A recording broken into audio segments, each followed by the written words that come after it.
नमस्कार, स्वराज एक्सप्रेस के खास प्रोग्राम जनता मांगे जवाब में आपका स्वागत है। आपके साथ मैं हूं एसपी त्रिपाठी।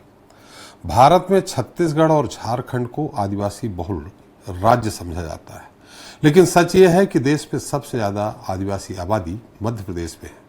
लिहाजा इन्हें रिझाने के लिए भाजपा और कांग्रेस एड़ी चोटी का जोर लगा रहे हैं। भारतीय जनता पार्टी ने द्रौपदी मुर्मू को जब राष्ट्रपति पद के उम्मीदवार के रूप में उतारा था, तभी से राजनीतिक गलियारों में इसको लेकर चर्चा होने लगी थी कि भाजपा आदिवासियों को अपनी राजनीति के केंद्र में लाना चाहती है। दूसरी तरफ आदिवासियों को कांग्रेस का सबसे मजबूत वोट बैंक माना जाता है, लेकिन बीते कुछ समय से आदिवासी समुदाय हर चुनाव में अपना वोटिंग ट्रेंड बदल रहा है। ऐसे में कांग्रेस के लिए चुनौतियां ज्यादा गंभीर हो चली हैं। 2023 के नतीजों को देखें तो कांग्रेस के गढ़ कहे जाने वाले महाकौशल में भी आदिवासी वोटों ने कांग्रेस से दूरी बनानी शुरू कर दी है। आज इस पर चर्चा करेंगे, लेकिन उससे पहले बात छत्तीसगढ़ की, जहां कांग्रेस संगठन के भीतर आत्ममंथन का दौर जारी है। दिल्ली से एक के बाद एक बड़े नेता छत्तीसगढ़ पहुंच रहे हैं। संगठन की बैठकों में आगामी रणनीति पर विचार विमर्श जारी है। पार्टी के राष्ट्रीय अध्यक्ष मल्लिकार्जुन खड़गे और संगठन महासचिव केसी वेणुगोपाल भी 7 जुलाई को छत्तीसगढ़ आ रहे हैं, लेकिन उससे पहले ही पूर्व मुख्यमंत्री भूपेश बघेल ने पॉलिटिकल अफेयर कमेटी की बैठक में वरिष्ठ नेताओं पर सवाल खड़े कर सियासी हलचल बढ़ा दी है। बघेल का आरोप है कि जिस भाषा और अंदाज में भाजपा सरकार को घेरा जाना चाहिए, वो धार पार्टी के वरिष्ठ नेताओं में नजर नहीं आ रही। बघेल ने सीधे तौर पर नेता प्रतिपक्ष चरणदास महंत पर निशाना साधकर आपसी मतभेद उजागर कर दिए, तो दूसरी तरफ भाजपा ने भी मौके का फायदा उठाते हुए कांग्रेस पर निशाना साधा है।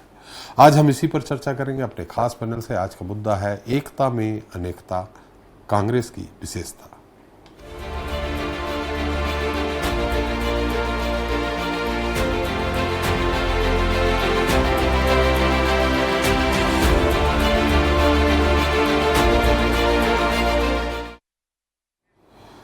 तो Chhattisgarh Congress political affairs committee की बैठक में पूर्व मुख्यमंत्री भूपेश बघेल जमकर भड़के। उन्होंने अनुशासनहीनता के मामले में कोई कार्रवाई न होने पर कड़ी नाराजगी जताई। इतना ही नहीं, राज्य के बड़े नेताओं की चुप्पी को लेकर भी भूपेश ने सख्त तेवर दिखाए। भूपेश ने सीधे तौर पर नेता प्रतिपक्ष चरणदास महंत और प्रदेश अध्यक्ष दीपक बैज को घेरते हुए गंभीर आरोप भी लगाए। भूपेश की नाराजगी ने न सिर्फ सियासी गलियारों में कांग्रेस की अंदरूनी सियासत पर चर्चा गरमा दी है, बल्कि आगामी रणनीति पर भी सवालिया निशान लगा दिए। इस पर चर्चा करेंगे, उससे पहले देख लेते हैं हमारी एक रिपोर्ट। रायपुर पहुंचे कांग्रेस प्रदेश प्रभारी सचिन पायलट ने कांग्रेस की मैराथन बैठक ली, जिसमें पॉलिटिक्स अफेयर्स कमेटी की बैठक में पूर्व सीएम भूपेश बघेल ने अनुशासनहीनता को लेकर अपनी ही पार्टी के नेताओं पर नाराजगी जताई। भूपेश बघेल ने डॉक्टर चरणदास महंत से यह तक पूछ लिया कि आप मुख्यमंत्री पर हमला करने से क्यों बचते हैं। भूपेश ने सीधे तौर पर कहा कि आप नेता प्रतिपक्ष हैं और नेता प्रतिपक्ष को सरकार के खिलाफ मुखर होना ही चाहिए। इस बयान और खबर के बाहर आते ही सियासी गलियारों में कांग्रेस के भीतर आपसी मतभेद और मनमुटाव की खबरें चर्चा में आ गई। बैठक खत्म होने के बाद पूर्व डिप्टी सीएम टीएस सिंहदेव ने पूरे मामले पर सफाई पेश की। उन्होंने कहा कि भूपेश बघेल ने किसी का नाम लेकर कोई शिकायत या आपत्ति दर्ज नहीं कराई है। ये बात सार्वजनिक तौर पर पार्टी नीति के तहत की गई थी। इसमें किसी पर व्यक्तिगत आरोप नहीं था। भूपेश बघेल के बयान पर सचिन पायलट ने भी सफाई पेश की है। इशारा जनरल था। उनने ये कहा भूपेश जी ने कि पीसीसी प्रेसिडेंट के रूप में जब वो काम कर रहे थे, साथ में मैं सहायक के रूप में नेता प्रतिपक्ष भी था, तो टारगेटेड भी हम लोग काम करते थे। गौरतलब है कि सत्ता जाने के बाद से भूपेश बघेल ईडी की कार्रवाई झेल रहे हैं। महादेव सट्टा ऐप मामले में नाम आने के बाद से उन पर कार्रवाई की तलवार लटक रही है। ऐसे में हो सकता है कि पार्टी के वरिष्ठ नेताओं की चुप्पी बघेल को नागवार गुजरती हो, जिसके चलते ही उन्होंने भरी मीटिंग में अपने ही नेताओं पर सीधा हमला बोल दिया। भूपेश का कहना है कि नेता राज्य के मुद्दों और सरकार के खिलाफ सीधा हमला नहीं करते, जिसके चलते जनता के बीच मजबूत मौजूदगी दर्ज करा पाना मुश्किल है। भूपेश ने आरोप लगाया कि कुछ बड़े नेता बड़े मौकों पर शांत रहकर साधारण तरीके से विरोध दर्ज कराते हैं, जो पार्टी को कमजोर कर रहे हैं। अब देखना होगा कि प्रदेश प्रभारी सचिन पायलट के सामने ऐसा बयान देना आखिर किसके हित में जाता है। Bureau report, Swaraj express. तो एकता में अनेकता कांग्रेस की विशेषता, इस पर ज्यादा चर्चा के लिए मौजूद है प्रवीण साहू जी हैं, बीजेपी प्रवक्ता हैं, अजय गंगवानी जी हैं, कांग्रेस प्रवक्ता हैं, पीसी रथ जी हैं, वरिष्ठ पत्रकार। आप सभी का हमारे इस खास कार्यक्रम में बहुत बहुत स्वागत है। गंगवानी जी, कभी इंदिरा जी ने ही कहा था कि कांग्रेस को कांग्रेस ही हरवा सकती है, बाकी नहीं, यानी गुटबाजी ही हरा सकती है।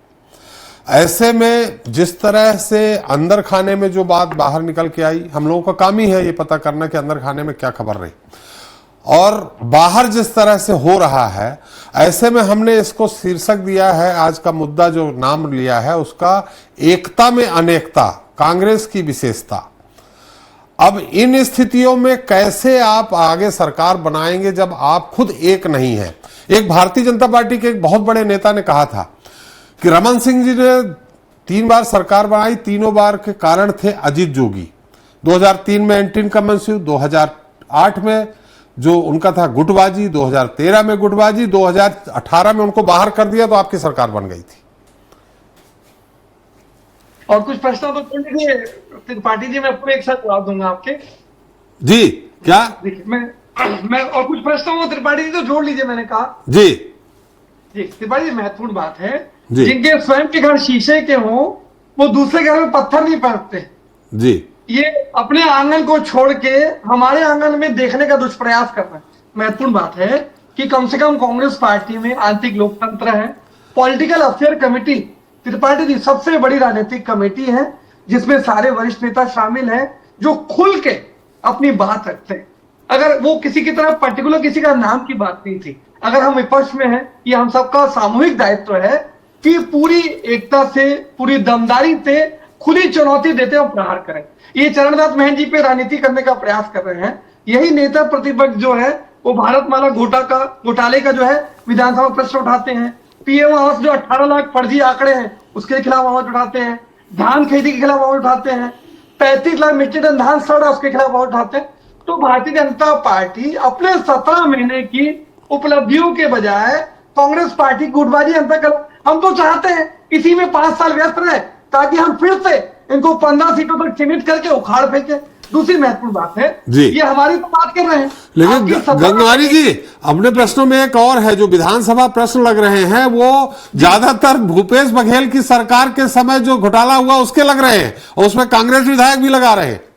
देखिए बहुत अच्छा प्रश्न आपने उठाया त्रिपाठी जी। नहीं, हम अच्छा ही उठाते हैं सर। कार्रवाई देखते हैं तो मैं खुद लगातार देखता हूं। अभी जो ताजा प्रश्न मैं आपको पिछली बैठक का बता देता हूं। अजय चंद्राकर, धर्मलाल कौशिक, राजेश मूणत, सुशांत शुक्ला, मतलब ये मानना पड़ेगा कि इनके लोकतंत्र के मंदिर में विधानसभा में कांग्रेस जो है विधायकों के बजाय इन्हीं के विधायक, मैंने 5 बड़े नाम गिनाए आपको, ये अपने सत्ता पक्ष को घेरने का प्रयास करते हैं। मुझे आज भी वो बैठक याद है जब श्याम बिहारी जायसवाल जी को धर्मलाल कौशिक बोलते हैं कि सीजीएमएसटी का घोटाला हो रहा है, चलती जांच के बीच आप मोक्षित कारपोरेशन को भुगतान करते हैं। इतनी गहमा गहमी की बहस मैंने आज तक कभी विधानसभा के सत्र में कभी नहीं देखी। मैं तो मेरे छोटे भाई तक पूछना चाहता हूं कि श्याम बिहारी जायसवाल और धर्मलाल कौशिक इस प्रकार से विधानसभा में बहस कर रहे थे जैसे दोनों नेता प्रतिपक्ष विपक्ष के नेता। और ये इकलौता ये नहीं है, आज अजय चंद्राकर लगातार घेरे थे, राजेश मूणत देख लीजिए। महत्वपूर्ण बात मैं कहना चाह रहा हूं, जिस संगठन के प्रदेश अध्यक्ष आज जो है वो जगदलपुर में अपने सगे भतीजे को पार्टी छोड़ने से नहीं रोक पा रहे हैं। इनका सगा भतीजा जगदलपुर से पार्टी छोड़ दिया है, वो यहाँ बैठ के चैनल पे दावे कर रहे हैं। आज छोटा सा मंडल का चुनाव होता है तो जूता पैदार हो रही है, विधायक की गाड़ी का घेराव कर देते हैं। इन्हीं के भाजपा के कार्यकर्ता जगदलपुर के भाजपा के कार्यालय में ताला लगा देते हैं। दूसरी महत्वपूर्ण बात पूछना चाहता हूँ, 17 महीने हो गए भैया, 2 मंत्री पद खाली है, 1 अनार और 100 विमान वाली स्थिति है। बना दीजिए किसी 2 लोगों को ताकि बाकी लोग को शांति तो मिले। कई लोग जैकेट कुर्ता सिलवा के बैठे हैं कि मेरा नंबर कब आएगा। त्रिपाठी नंबर आ ही नहीं रहा 17 महीने से, चाहे अजय चंद्राकर हो, अमर अग्रवाल हो, धर्मलाल कौशिक हो, रेणुका सिंह हो, पूनूलाल मोहिले हो, राजेश मूणत हो, लता हुसैन, ये बेचारे 15-15 साल के मंत्री, 3-3 बार के मंत्री, आज इनको पूरी तरह साइडलाइन कर दिया गया है।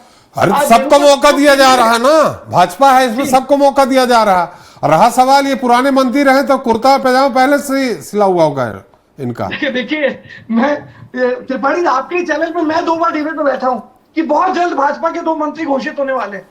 तो लगातार वो चलते जा रहा है। कारण क्या है? एक अनार 100 बीमार की स्थिति है। आप 2 को बनाएंगे, बाकी बेचारे जो कुर्ता सिला के 8 लोग बैठे हैं वो लड़ने खड़े हो जाएंगे।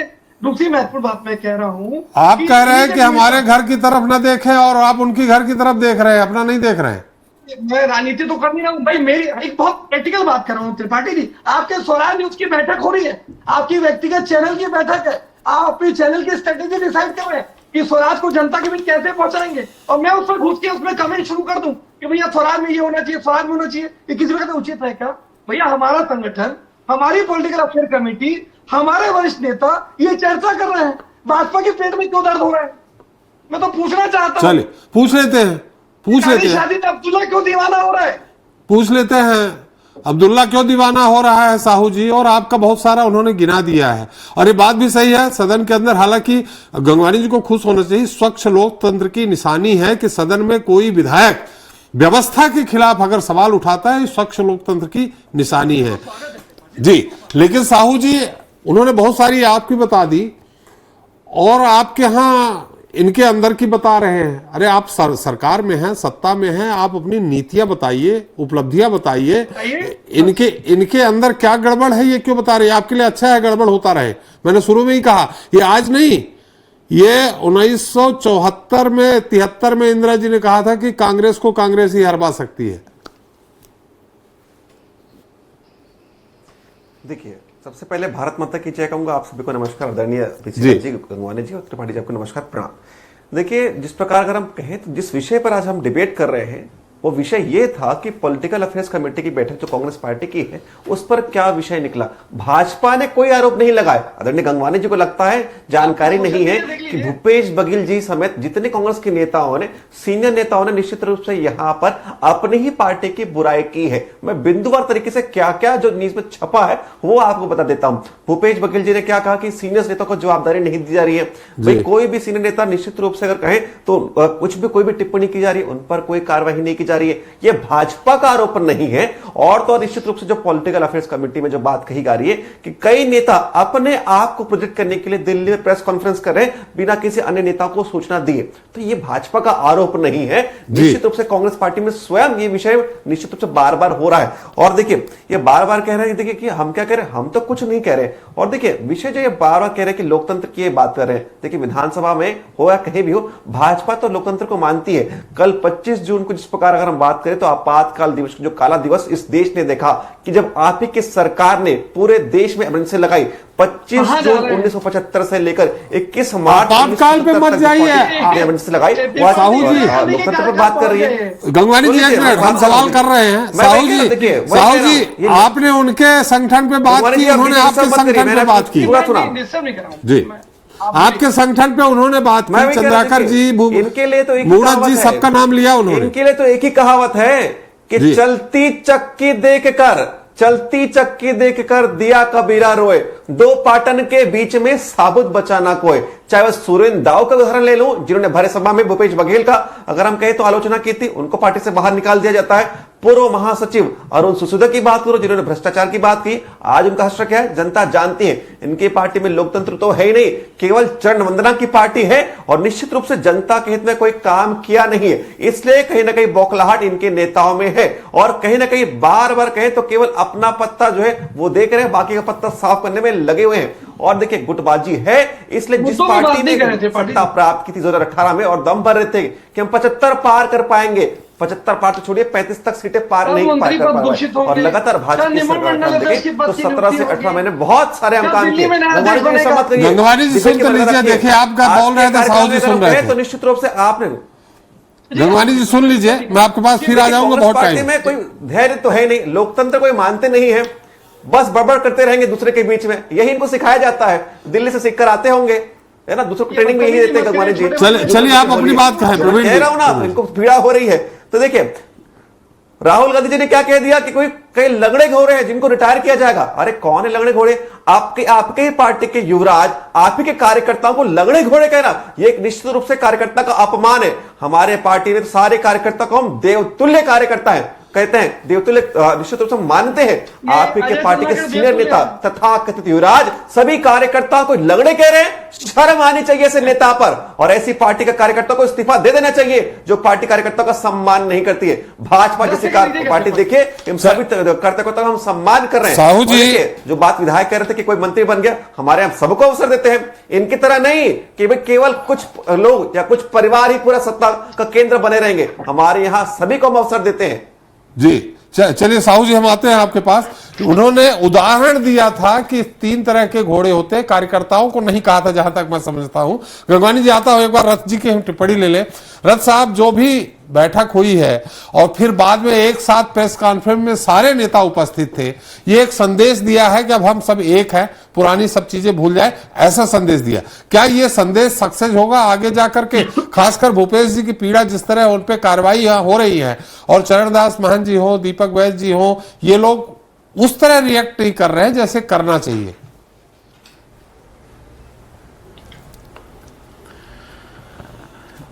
जय जोहर त्रिपाठी जी और जी, बाकी साथियों को भी जी।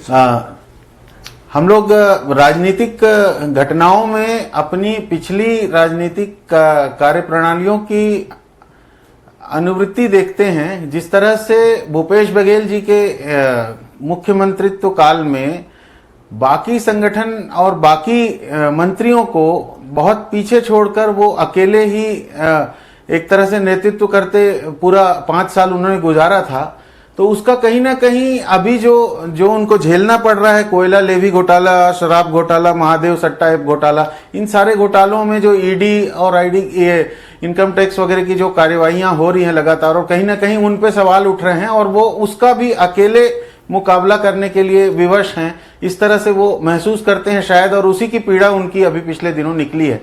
लेकिन ये नहीं भूलना चाहिए कि समय अपने आप को दोहराता है। तो जिस तरह से टीम बना करके टीम के लीडर के रूप में उन्होंने कार्यकाल गुजारा था, उसी तरह से टीम को महत्व नहीं देने का खामियाजा शायद उनको अभी भुगतना पड़ रहा है। लेकिन वो पीड़ा तो है उनकी। लेकिन सबसे बड़ा सवाल यह कि कांग्रेस जब जब एकता की बात करती है, जब जब पार्टी में सबको जोड़ करके एक साथ मजबूती दिखाने की कोशिश करती है, तो कहीं ना कहीं वो मुद्दा विवादित हो जाता है। इस बार भी ऐसा ही हुआ, ऐसा लग रहा है। अभी हालांकि चुनावों में बहुत दूरी है, अभी 3 साल 3.5 साल की दूरी है चुनाव के लिए। लेकिन कांग्रेस को जो जिस तरह से आगे आने वाले राष्ट्रीय स्तर पे और दूसरे चुनावों में से भी निपटना है, तो उसके लिए संगठन जिस हिसाब से एकजुट होना चाहिए, उसकी कोशिशें शायद संगठन के लोग कर रहे होंगे। लेकिन इसमें उसमें कितनी सफलता मिली है ये संगठन के लोग बता सकते हैं। अखबारों में जो आ रहा है, जिस तरह से मीडिया में जो चर्चा चल रही है, उसमें ये लग रहा है कि शायद अभी आपसी उस तरह से सहमतियों का और भी दौर चलेगा, तब जाकर सहमति हो पाएगी। अभी वो कहीं ना कहीं खटास परिलक्षित हो रहा है, कहीं ना कहीं उसमें एक दूसरे के प्रति जो सद्भाव दिखना चाहिए वो शायद नहीं दिख पा रहा है। ये ही कल की मीटिंग से नजर आ रहा है। और कहीं ना कहीं ये बात भी हो रही है कि पहले जो ABCD वाला हिसाब चलता था, यानी A से अजीत जोगी और B से बघेल और C से चरणदास और D से दीपक बैज बोल सकते हैं, तो वो ABCD का पहाड़ा कांग्रेस को फिर से अच्छी तरह से पढ़ने की जरूरत है। फिर से एकजुटता को सच्चे अर्थों में फील्ड पे दिखाने की जरूरत है, तब वो आगे की लड़ाई के लिए खुद को तैयार कर पाएंगे। जी जी जी। गंगवानी जी, बहुत अच्छी बात कही है। ये कांग्रेस में ही है कि भूपेश बघेल कांग्रेस, सिंहदेव कांग्रेस, दीपक बैज कांग्रेस, ये कांग्रेस में ही है, बीजेपी में नहीं है। बीजेपी में एक ही बीजेपी है। मैं तो मेरे छोटे भाई से पूछना चाहता हूँ, जी, लंगड़े घोड़े की बात कर रहे हैं क्या? अजय चंदाकर, अमर अग्रवाल, धर्मलाल कौशिक, रेणुका सिंह, पुन्नूलाल मोइले, राजेश मूणत, लता हुसैन, ये सब क्या लंगड़े घोड़े हैं जिसको भाजपा ने निकाल के बाहर कर दिया है? आपने स्पष्ट उससे कहा 3 अलग घोड़ों की बात करते हैं। निकाला कहां गंगवानी जी? इनको मंत्री पद नहीं दिया। साहू जी आ रहा हूं, साहू जी एक मिनट, मंत्री पद नहीं दिया। आप भी जानते हैं 15% से ज्यादा मंत्री नहीं बना सकते हैं, तो 90 में 11 मंत्री बस, तो सबको थोड़ी बना सकते हैं। नए लोगों को चांस दे रही है वो। त्रिपाठी जी, मैं छोटा सा पूछना चाह रहा हूं, आप अगर देखिए, महत्वपूर्ण बात है, कैबिनेट मंत्री का जो मुख्यमंत्री जो है चेहरा होते हैं, और मंत्री पद का विस्तार मुख्यमंत्री का विशेषाधिकार है। क्या आपको लगता है कि जो 2 डिपार्टमेंट खाली चल रहे लगातार, आज शिक्षा विभाग जो मुख्यमंत्री संभाल रहे, जिसका नतीजा है कि 10,000 स्कूल बंद करके 45,000 शिक्षकों को बेरोजगार करने की तैयारी कर रहे हैं। भैया मैं तो पूछ रहा हूँ, मैं इतने सारे चुनौती लोग देता हूं, नाम बताइए, है, लिस्ट दिखाइए, कौन से 10 दो स्कूल लोगों बंद को है, बताइए नाम मुझे, बताइए। लिस्ट दीजिए मुझे। महत्वपूर्ण बात देखिए, बौखलाहट बताइए छोड़िए मेरे कौन मित्र सा की। स्कूल बंद हुआ, ये कहां गलती पर बंद पकड़ाई हुआ जाती है, आरोप मत बौखलाहट लगाइए, क्यों आती है? प्रमाण दीजिए, महत्वपूर्ण चैनल पर बिल्कुल डिबेट दूंगा। कर रहे हैं आप, खोखली बातें मत करिए। अरे खोखली बातें तो आप कर रहे, प्रमाण ऐसा पूछ रहे, करेंगे, मैं बताइए डिस्टर्ब करूंगा, अच्छा कौन नहीं से लगेगा जिले आपको में समझे। कितने स्कूल बंद हुए, बताइए मुझे। खुली चुनौती देते हो 10,000 चैनल बात पे। कर रहे हैं ना, बताइए, एक लाख जिले वाला युवक आंकड़ा के दीजिए, रोजगार बताइए। की बात करते हैं, चुनौती कितने दे रहा हूं रोजगार आपको, बताइए, मैं दे रहा हूं, बताइए खुद सीरियस कहां पढ़ आपने लिखे बंद कर, और कहां आपने जनता बंद को किया, ठगना बताइए। बंद करिए। मैं पूछ रहा हूं, ये बताइए। बातें इनको। अरे आरोप तो लगा साहू दिए, जी, साहू जी, एक मिनट, साहू जी, अरे आरोप लगा दिए, सिद्ध करिए, चुनौती दे रहे साहू हैं, जी बताइए। साहू जी एक मिनट, गंगवानी जी जब इंटरप्ट कर रहे थे तो मैंने उनको भी, खोखली बातें करना है तो बस। एक मिनट, तो आप अपने ये समय झूठ पे, बोलेगा आप जनता अपने समय आपके पे खंडन मित्र। कर दीजिएगा ना, अपने समय पे साहू जी खंडन कर दीजिएगा। उनकी बात है, देखिए विपक्ष में है, आरोप लगाना उनका धर्म भी है, कर्म भी है, अधिकार भी है। जी जी भगवान देखिए, जी। बड़ी महत्वपूर्ण बात मैं कह रहा हूं जी। Party with difference, cadre based party, अनुशासनात्मक पार्टी का जो राजनीतिक ढोंग करते हैं वो 17 महीने से कली खुल चुकी है। आज बिजनौर अग्रवाल जी को 6 बार पत्र लिखना पड़ता है। और माननीय मोदी जी अमेरिका के लिए कहते हैं कि डोनाल्ड ट्रंप मेरे परम मित्र हैं, वही ट्रंप आज गाइडलाइन जारी करते हैं कि छत्तीसगढ़ जो है भारत देश का असुरक्षित राज्य है, यहां जाने से बचिए। तो ये दिखता है कि 17 महीने में शायद सरकार पूरी तरह असहाय हो चुकी है। इस छत्तीसगढ़ मुद्दे पे कल guideline बहस जारी हो होगी। चुकी है गंगवानी जी, देखिए, मैं उसको अमेरिका की गाइडलाइन पे मत जाइए, कल बात हो चुकी है, इस पे बहस भी कर चुका हूं मैं। मैं ये तो मानते थे त्रिपाठी जी कि छत्तीसगढ़ स्थिति कितनी बदतर कर दी इन लोगों ने कि जी। अमेरिका गाइडलाइन जारी करता है कि भैया मत जाइए छत्तीसगढ़। भैया विजय शर्मा जी के क्षेत्र में भैया उसमें 7 पश्चिम दिन में बंगाल 3 भी दिन है, में आपका जाती है। झारखंड भी है, आपका झारखंड भी है, झारखंड में भैया, आपकी आज सरकार है। केंद्र में किसकी सरकार है? कौन ट्रिपल इंजन सरकार का दावा करता है त्रिपाठी जी? भैया हम ट्रिपल इंजन सरकार लाएंगे तो क्या महिलाओं के साथ बलात्कार होगा? रायपुर राजधानी में 6 गोलीकांड होंगे, संदूक में मार के हत्या करके आज कानून व्यवस्था पे बात ही नहीं हो रही है ना देखिए, गंगवानी जी। मैं मुद्दे पे आ रहा हूं, महत्वपूर्ण जी। बात में कह रहा हूं। देखिए 5 महत्वपूर्ण दावा मैं देना चाह रहा हूं। क्या मंडल अध्यक्ष के चुनाव में एक महिला का रोते वीडियो वायरल होता है कि यहाँ लिफाफा तंत्र है, बिना किसी से चर्चा के, बिना किसी लोकतंत्र के आज जो वरिष्ठ नेता नाम जारी करते हैं उसको पदाधिकारी बना दिया जाता है। मैं तो पूछना चाहता हूं, इनके प्रदेश अध्यक्ष किरण सिंहदेव अकेले रेस में दौड़ते हैं और प्रदेश अध्यक्ष बन जाते हैं, क्या कोई लोकतांत्रिक प्रक्रिया की? जेपी नड्डा जी का कार्यकाल के लिए क्या किसी ने वोट किया? मोदी जी और अमित शाह इसी चैम्बर में बैठ के जेपी नड्डा का कार्यकाल बढ़ा देते हैं। आज विश्व आदिवासी दिवस के दिन विष्णुदेव साय जो तत्कालीन प्रदेश अध्यक्ष थे उनको पद से हटा दिया जाता है। ये तो भारतीय जनता पार्टी का पार्टी में डिफरेंस और कैडर भैया, पार्टी का राजनीतिक आपके ढोंग है। यहाँ कौन सा चुनाव हुआ है? दीपक बैद जी कैसे देखिए, बने हैं, खड़गे जी मैं कैसे बता देता बने हूं। हैं? देखिए आज मल्लिकार्जुन खड़गे के लिए 9,000 डेलीगेट वोट किए, पूरी लोकतांत्रिक प्रक्रिया का पालन हुआ। एक ब्लॉक अध्यक्ष से व्यक्ति राष्ट्रीय अध्यक्ष जैसे पद पे पहुंचता है। बता दे एक नाम पूरे देश में जहां प्रवीण साहू जी कोई ब्लॉक अध्यक्ष राष्ट्रीय अध्यक्ष बनाओ, बता दे। ऐसे दीपक ऐसे बैद जी बुजुर्ग को- आदमी को आपने बनाया जो चलने में सहारा लेते हैं। चाय वाला प्रधानमंत्री बन गया भैया, ये आपको राष्ट्रीय शिकायत अध्यक्ष को होगा। दिमाग से काम करना है, कोई दौड़ना नहीं है। जी। त्रिपाठी जी आप वरिष्ठ पत्रकार हैं, मैं आपके इसके लिए बोलूंगा कि पत्रकार बन के क्यों बैठे हैं? आप इतने अनुभवी हैं, जिंदगी समर्पित किया आपने पत्रकारिता को, आप महत्वपूर्ण पद पर बैठे हैं। जो मल्लिकार्जुन खड़गे हैं जी। उन्होंने ब्लॉक अध्यक्ष से लेके पूरे राष्ट्रीय अध्यक्ष का पूरा सफर तय किया, पूरी जिंदगी समर्पित थी पार्टी को। ये बता दे जेपी नड्डा का कार्यकाल कब बढ़ेगा? अचानक आप पढ़ेंगे पेपर में कि भैया अमित शाह जी ने घोषणा कर दी जेपी नड्डा जी 5 साल के लिए और रहेंगे।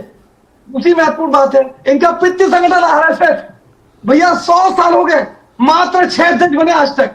अपना अध्यक्ष लिख के जाता है कि भैया अगले अध्यक्ष आरएसएस के रहेंगे। ये राज परिवार की बात करते हैं, राज परिवार तो आरएसएस में है। भैया उनके आज संगठन में ये 40 नियम ही है कि रिटायर नहीं होगा, स्वयं अपने आप उनके उसमें है, लाज में। आखिरी महत्वपूर्ण बात कह रहा हूं जी। भैया, 75 साल का हो गया, आपने अरविंद जी को रिटायर कर दिया, मुरली मनोहर जोशी को रिटायर कर दिया, गुजरात के मुख्यमंत्री को रिटायर कर दिया। क्या माननीय मोदी जी 75 साल के होने वाले हैं? आप अगर पार्टी में डिफरेंस की बात कर रहे हैं, कैडर में पार्टी की बात कर रहे हैं, क्या मोदी जी रिटायर होंगे? क्या ये नियम लागू होगा? कि राजनीतिक ढोंग लगे चैनल में बैठ के? चलिए, अभी तो गुटबाजी की बात हो रही है, आप संभालिए थोड़ा सा। गुट ऐसा इसकी बात हो रही है। देखिए मैं महत्वपूर्ण बात कहना चाह रहा हूं, कम से कम लोकतंत्र है, अपनी पार्टी की बात कहने के पार्टी जी जी गंगवानी जी समाप्त करें अपने संक्षेप में। गंगवानी जी देखिए, मैं दो चीजें स्पष्ट कहना चाह रहा हूं कि कम से कम यहाँ लोकतंत्र तो है, खुल के आप बात तो रख पाते हैं आपके जो मन में है। यहाँ तो एसी चैम्बर में बैठ के अधिनायक पर हावी है, सारा निर्णय मोदी जी अमित शाह जी ले रहे हैं।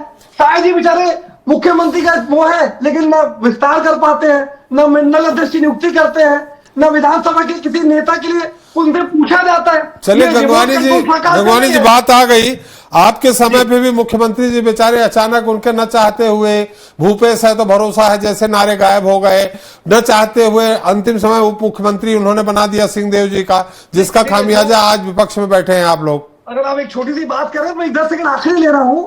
अभी 3 मंत्री दिल्ली के आलाकमान ने बुलाया था, स्वास्थ्य मंत्री, महिला बाल विकास मंत्री और चलिए गंगवानी जी समय समाप्त हो रहा है, आज डिबेट कर रहे हैं। भूपेश बघेल जी ने क्या कहा था, चलिए कि चरणदास महंत जी विषय नहीं उठाते, तो कहां से उठाएंगे? देखिए ये बातें हैं, आप बयान कोट कर रहे हैं। नेता उनको मालूम है उन्होंने किसी का नाम अपने नहीं लिया। कार्यकाल में इतना उन्होंने भ्रष्टाचार साहू जी गंगवानी जी कह रहे हैं कि उन्होंने नाम नहीं लिया किसी का। मैं खुली चुनौती देता हूं चैनल पे, साबित कर दीजिए चरणदास महंत का नाम लिया। देखिए ये झूठ मत बोलिए। चैनल रायगढ़ के जिलाध्यक्ष ने, जब सभी जिलाध्यक्ष की बैठक हुई थी, राहुल गांधी सामने क्या कह दिया था कि भाई ये प्रदेश में पूरा धड़ों में बढ़ चुका है। कोई भूपेश बघेल कांग्रेस, कोई अगर हम कहें तो सिंहदेव कांग्रेस, ये आप ही के जिलाध्यक्ष ने कहा था। पूछ लीजिए नहीं कहा था तो निश्चित रूप से ये आपके सचिदल उपास में क्या बोले? आपकी पार्टी बटी हुई है। रही बात आप विष्णुदेव साइबर पर कर रहे हैं, आज सम्मानित नेता है, आदिवासी वर्ग से आते हैं, इस प्रदेश के यशस्वी मुख्यमंत्री है, और आपको कहां पचेगा कि कोई आदिवासी क्यों निकाल दिए आदिवासी इस प्रदेश का मुखिया बने? क्योंकि आप तो हमेशा आदिवासी विरोधी रहे हैं। और देखिए लगातार हम बात करें तो ये देश बहुत तरक्की कर रहा है। मोदी जी के नेतृत्व में देश ने बहुत प्रगति किया है। ये आपको दिखेगा कहां भाई? जिस पार्टी के इर्द गिर्द, अगर हम कहें जिस पार्टी के इर्द गिर्द केवल गांधी परिवार हो, वो बाकी लोगों को किस प्रकार आप देख सकते हो? केवल और केवल हम कहें तो चरण वंदना के माध्यम से आपके पार्टी में बड़ा बड़ा पद पाया जाता है। जमीन पर तो आपकी महिला बोल रही है, आप लोग लंगड़े घोड़े कहते हैं। शर्म आनी चाहिए आपके पार्टी को, कहते कि रिटायर कर देना चाहिए। अरे भाई ये ऐसी पार्टी की पार्टी है कि केवल अगर कहे तो चरण वंदना करे, वही व्यक्ति रेस का घोड़ा है। राहुल गांधी जी के कहने का मंशा यही है कि मेरे इर्द गिर्द परिक्रमा करो, तभी आप रेस के घोड़े हो, नहीं तो आप लंगड़े घोड़े हो, आपको रिटायर कर दिया जाएगा। आपकी पार्टी ने काम किया नहीं, निश्चित रूप से जनता जानती है कि लंगड़ा घोड़ा कौन है। अरे बताइए टीएस सेदे ने क्या कहा था कि निश्चित रूप से भूपेश सरकार की नाकामी के चलते 10,000 से अधिक करोड़ का इंफ्रास्ट्रक्चर का निर्माण नहीं हुआ और 8 लाख परिवारों को घर नहीं मिला। बार बार चिट्ठी लिखा। 18 लाख प्रधानमंत्री दावा कर रहे हैं, लेकिन मुख्यमंत्री की है, सारे मंत्री को आपने डमी बनाकर रख दिया था, केवल डमी बनाया था। छोटा सारा काम केवल मुख्यमंत्री क्या बताता था। ये तो आपके कार्यकाल था। भाजपा के कार्यकाल में लगातार काम हो रहे हैं, और जो 17 महीने में काम हुए वह भूतपूर्व है, और यही काम आप लोगों को पच नहीं रहा है। इसलिए चलिए समय भी समाप्त हो रहा है। एक बार रथ जी से बात कर लेते हैं। रथ साहब, मैंने इसके पहले भी सवाल किया कि ये संदेश आगे कांग्रेस को कहां ले जाएगा? एकता आएगी या फिर मैंने जो कहा एकता में अनेकता? जी देखिए, कांग्रेस अपने आंतरिक लोकतंत्र का प्रदर्शन कर रही है, ऐसा भी कह सकते हैं। और क्या ये रणनीति के तहत चर्चा में रहने के लिए कांग्रेस का कोई हथकंडा तो नहीं है, ये भी कहा जा सकता है, क्योंकि अभी निकट भविष्य में कोई चुनाव होने तो है नहीं।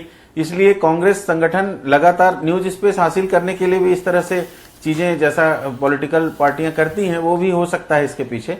लेकिन कुल मिलाकर के बात ये महत्वपूर्ण है कि प्रदेश में कांग्रेस विपक्ष में रहने के बाद भी न्यूज स्पेस हासिल कर रही है, और लगातार अपनी चर्चाओं के माध्यम से उसके नेता अपनी अपनी स्थिति मीडिया में बनाए रखने में सफल हो रहे हैं।